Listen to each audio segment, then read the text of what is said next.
Hey everyone, welcome back to my channel. If this is your first time here, my name is Angel and today we are doing some book DIYs.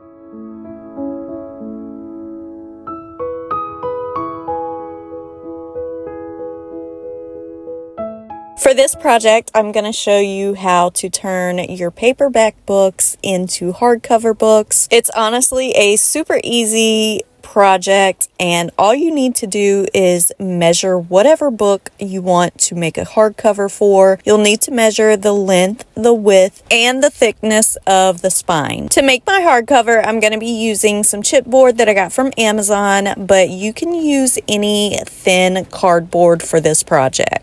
I'm going to start by cutting down a piece for my spine. The spine of this particular book was 1 inch, so I measured exactly 1 inch, and then I just used my paper cutter that I also got from Amazon to make these cuts. Then I'm going to make my front piece and my back piece. Now for this one, when I measured my book, I added a 1/4 inch to the height and a 1/4 inch to the width. Now once I have all three of my pieces cut down, then I'm going to lay these down, but you want to leave maybe about 1/8 of an inch to 1/4 of an inch in between the spine and the front and the back cover. This is called a book hinge, and if you do not leave this space, then you will not be able to close your book. After lining them up, I'm just using some masking tape and taping all those pieces together. Now, once I had this taped together, I did dry fit my book, and I would highly suggest it because you want to make sure this fits nicely just the way you want it before you get all the way to the end and realize that your book doesn't fit. So once I realized it fit perfectly, then I moved on to the next step, which is just using a plain piece of paper and some glue to add just a little more support to that spine. And you can use whatever scrap paper you have to do this. It's going to be covered in the end. It doesn't matter what it looks like, or if you want, you could always use a piece of fabric.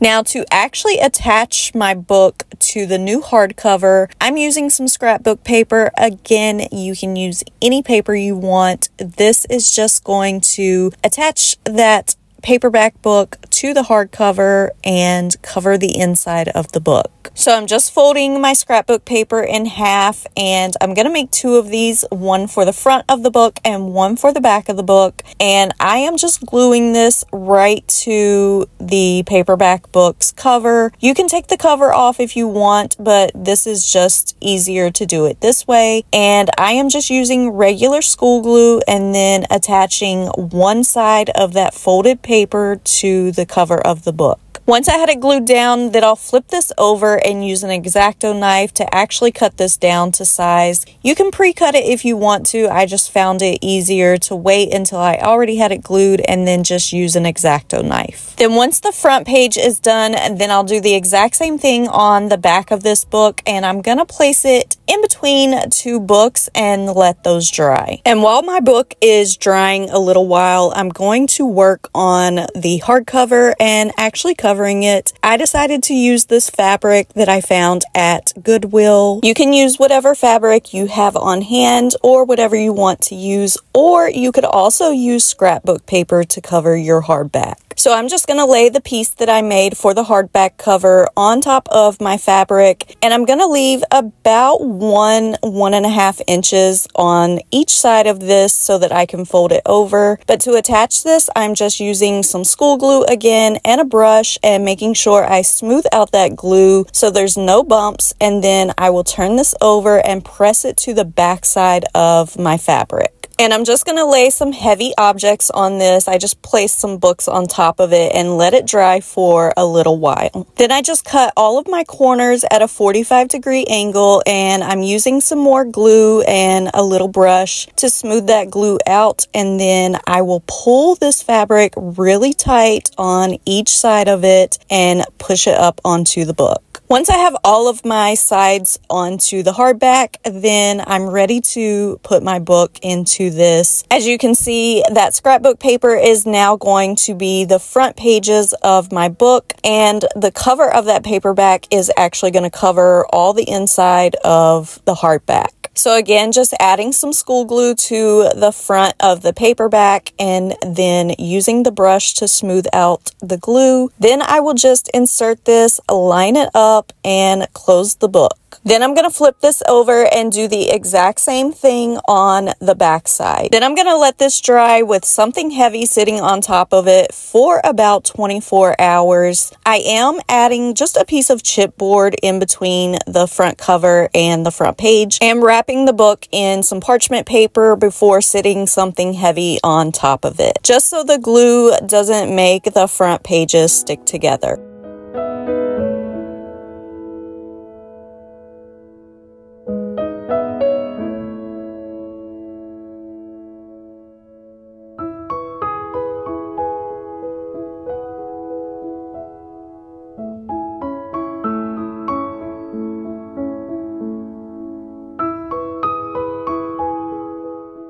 If you don't want to spend the time to turn all of your paperback books into hardcover books, then I'm going to show you how to just make a universal cover for your books. A lot of the books I read are mass market sized paperback books, so I'm just going to pick one of my books and make a cover that will fit the majority of my other books as well. To start this project, I'm going to make a template of my book using a piece of chipboard. You don't have to do this. You could just use your book as your template. I just found it easier to make my template so I know exactly the size I want and then just use that to make my cover. So I ended up marking about a 1/4 inch larger than my book on all 4 sides of my templates. And for the actual cover, I'm just going to be using this same fabric that I got from the thrift store. I just ended up cutting 2 pieces of the same size. It's not exactly the size I'm going to be using. I will cut it down later, but for now, I want to make all of my edges very nice and clean. So I'm going to start on the sides of one piece and use some hot glue and fold over those edges.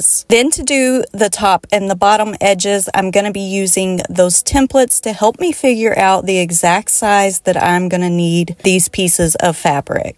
So I'm just laying the fabric down and then laying those templates on top of there and using the bottom edges to fold that over. And once I have the bottom section done, then I'm going to lay these templates back down and trim my piece and then fold the top edge over. And you can kind of see this just makes it so much easier to figure out exactly how wide you need your piece of fabric. So once I finished the outside of my book cover, then I need to make an inside for it. And I'm just going to take the one that I made before and use that to cut the second piece down. Then I'm going to lay the second piece on top of the first piece and use that to make all of my clean edges. And for this piece, when I was doing all of the sides, I did make it just a hair smaller than the front piece. But again, just continue working your way around all of the sides and doing the edges. Then I'm going to flip that second piece over and place it so that the good side is now facing upward, and this is going to be the inside of the book cover. I'm going to line all of my corners up and then start hot gluing at the sides to start with, and then I will go halfway across the top and the bottom. Don't close the other side up just yet. When I got halfway across, I opened up my fabric and I'm going to be adding this elastic piece. This is actually just a headband from Dollar Tree that I'm using, and I just cut it down a little bit, and I'm going to use this on the inside of my cover to make this an adjustable cover. So right here, I'm just using the book that I made the template from and trying to figure out exactly where I'm going to need to place this headband, and then I'm going to glue the top piece on the inside, and then I can glue the second piece, the inside cover, down over it. Then I'm going to flip this around and do the exact same thing on the bottom side, placing the headband in between the fabric. Then I can continue gluing all the way around this to close it up. On the back side of the cover, I'm going to make a little pocket for the back of your book to slide into, and I'm just adding some hot glue at the very bottom and the very top and closing those pieces. And that was it for this project. Then I just slid my book right into the back pocket, and the front piece is the adjustable piece in case you have a book that may be a little bigger than this one or has more chapters, more pages, so it's a little thicker. You have extra fabric that you can use to cover it, but if you don't need all that, you just fold it underneath that headband. If you are carrying your book around, you can also use that headband to put around the backside of your book to keep it nice and closed.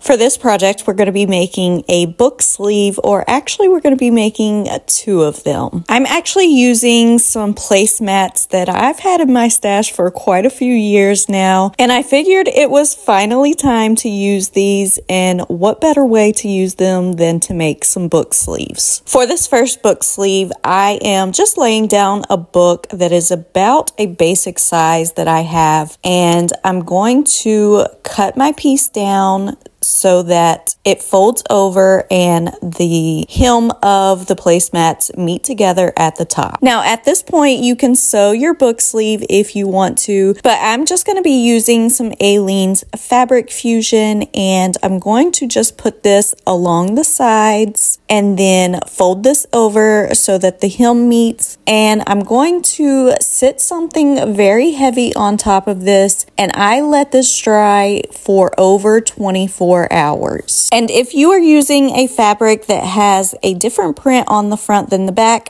you'll want to make sure whatever you want on the outside of your sleeve is actually on the inside at this point. Once my book sleeve was completely dry, then I flipped this back to the right side out so that those seams are on the inside of the book sleeve. I wanted to add a closure to this, so I am just sewing on a button that I got from Dollar Tree, and then for the actual closure, I'm just using a hair tie, and once I get that button sewn in, then I'm going to take that hair tie and put it at the back right under where the hem of the seam is, and I'm going to sew this inside of there just by taking my needle and pushing it through the first layer of fabric, and then I'm going to tie a knot and just do a whip stitch around that hair tie. And I just went around it a couple times and then tied it off. To finish this book sleeve off, I am going to add this pretty little floral stamp to the front of it, just using a Dollar Tree stamp and some of my archival ink. To make my surface as flat and hard as possible, I added a book and then a little piece of cardstock on top of the book, just in case any of the ink went through the fabric. And since my fabric is uneven and has raised details, I did not use an acrylic block. I just used my fingers to press this down into all the grooves.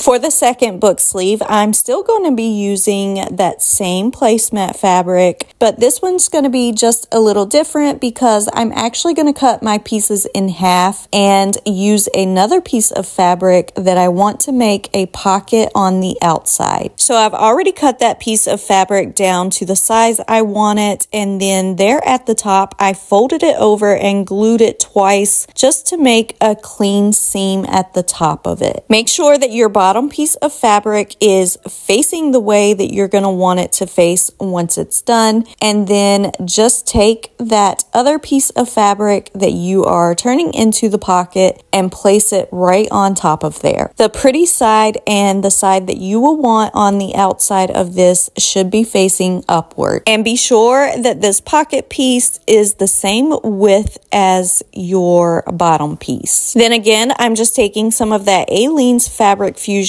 and I'm gluing up the sides and across the bottom, and then I'm going to lay my pocket piece on top of there. Then I'm going to add some more of that Aleene's Fabric Fusion along the sides, all the way up to the top, down to the bottom, and across the bottom piece, but leaving the top part open. And then I will place my back piece of the sleeve on top of there. Again, you're going to want to set something heavy on top of this and let it dry completely for at least 24 hours before flipping it the right side out.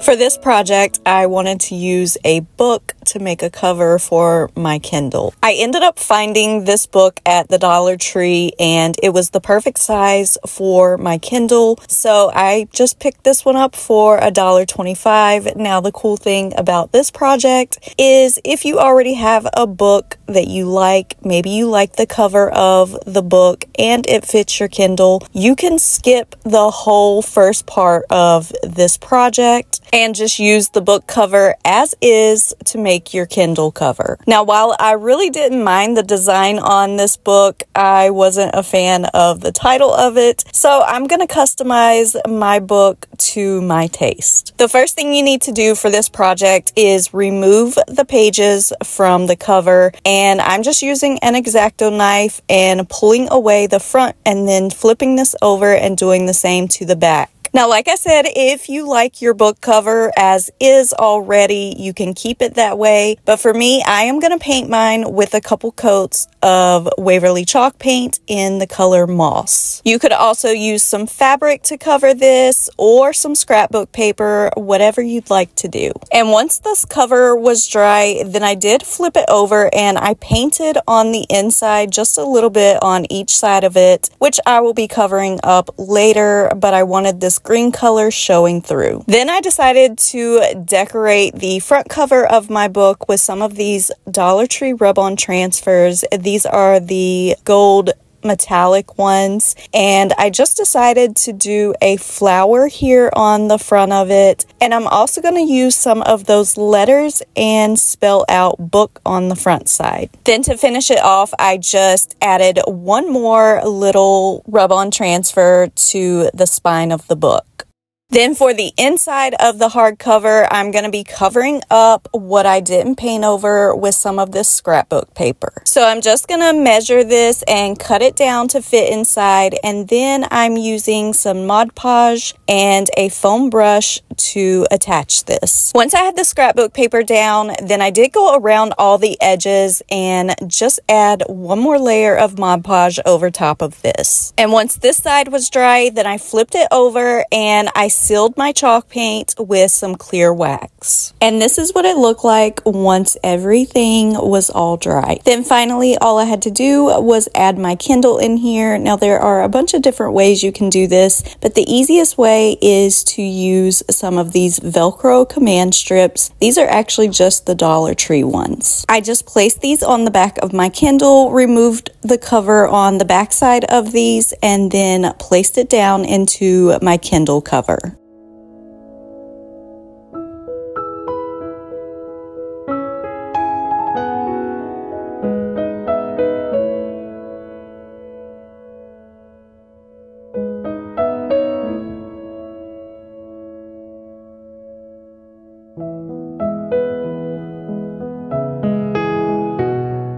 If you are a fan of collectible books that have the sprayed edges, then this project is a simpler way to kind of get those pretty edges without paying the expensive price. Or you may just have some plain covered books that you would love to add some pretty details to. So I just picked a few of my plain books, and I'm going to open the books up and use some Dollar Tree clamps to clamp those pages really tight together so that they won't move around. Then I went through my stamps and just figured out some that I really liked and would fit along the edges of the book. And I am using some archival ink in those stamps and very carefully stamping these onto the edges of the book. And since these pages are not really even and can move around a bit, I'm not going to use an acrylic block. I'm just using my fingers and again, just carefully stamping these pages. And as I move down the edge of the books, I am going to move those clamps so that those pages are held tightly together while I stamp them. And you can really get creative with the stamps that you use for this. You could even do the tops and the bottoms of the edges if you wanted to. For mine, I just ended up doing the sides and did just a few of my books. And that's going to be it for today's video. I hope you all enjoyed it. Thanks so much for watching. I'll see you next time.